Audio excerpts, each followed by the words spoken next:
आज हम सुनेंगे एक सिंगल सेल से आपके पूरे इंसान बनने की कहानी। शुक्राणु और अंडे के मिलन के बाद अंडे के अंदर कुछ ऐसा होता है जो आने वाली नई जिंदगी को रास्ता दिखाएगा।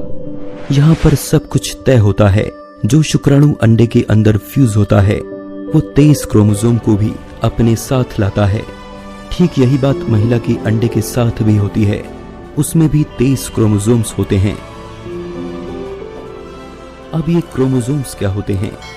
आसान भाषा में कहा जाए तो क्रोमोसोम्स एक बहुत ही लंबे धागे के लिपटे हुए बंडल की तरह होते हैं। ये धागा कुछ और नहीं बल्कि डीएनए होता है, जो हमारी आंख, नाक, कान, लंबाई और रंग से लेकर वो सारी चीजें तय करता है जो हमारे अंदर विकसित होंगी। ये सारी इंफॉर्मेशन एक कोड के तौर पर हमारे डीएनए में होती है और इसी इंफॉर्मेशन के एक बेहद लंबे धागे के लिपटे हुए बंडल से बनता है क्रोमोसोम। पुरुष और महिला दोनों की ही 22 जोड़ी क्रोमोसोम आपस में मिलकर होने वाले बच्चे के रंग, रूप और कई बातों को तय करते हैं। लेकिन बचा हुआ एक जोड़ी क्रोमोसोम यह तय करता है कि होने वाली संतान लड़का होगा या लड़की। यानी 23 में से एक जोड़ी क्रोमोसोम संतान का जेंडर यानी लिंग निर्धारित करते हैं। जेंडर को डिसाइड करने वाले ये दोनों क्रोमोसोम दो प्रकार के हो सकते हैं, एक्स और वाई, जहां एक्स फीमेल है और वाई मेल। अब ये बात पूरी तरह से कुदरत पर निर्भर करती है कि पुरुष का कौन सा स्पर्म महिला के एग से जाकर मिलेगा। यदि पुरुष का एक्स क्रोमोसोम वाला स्पर्म महिला के एग से जाकर मिला तो उन्हें लड़की होगी।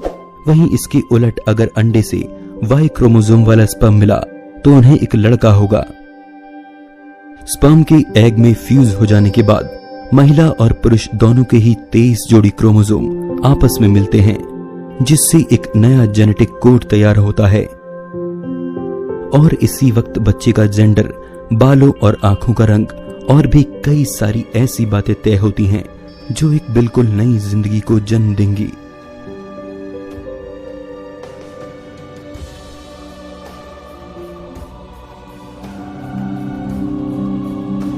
इसके कुछ ही घंटों बाद अंडे में मौजूद सेल 2 भागों में डिवाइड होता है, जिसके बाद ये दोनों 4 में डिवाइड होते हैं, उसके बाद 8 में, उसके बाद 16 में और आगे भी इसी तरह से।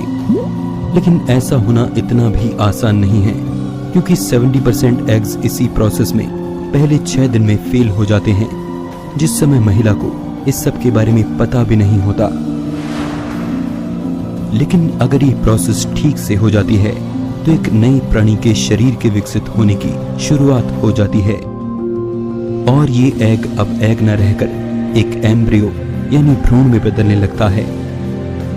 लेकिन अपनी अर्ली स्टेज में कभी कभी ये एम्ब्रियो 2 भागों में बंटता है, जिससे इसकी लगभग एक जैसी 2 कॉपी बनती हैं।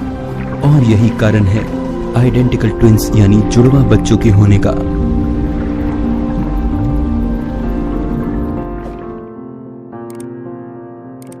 लेकिन यहाँ पर हमें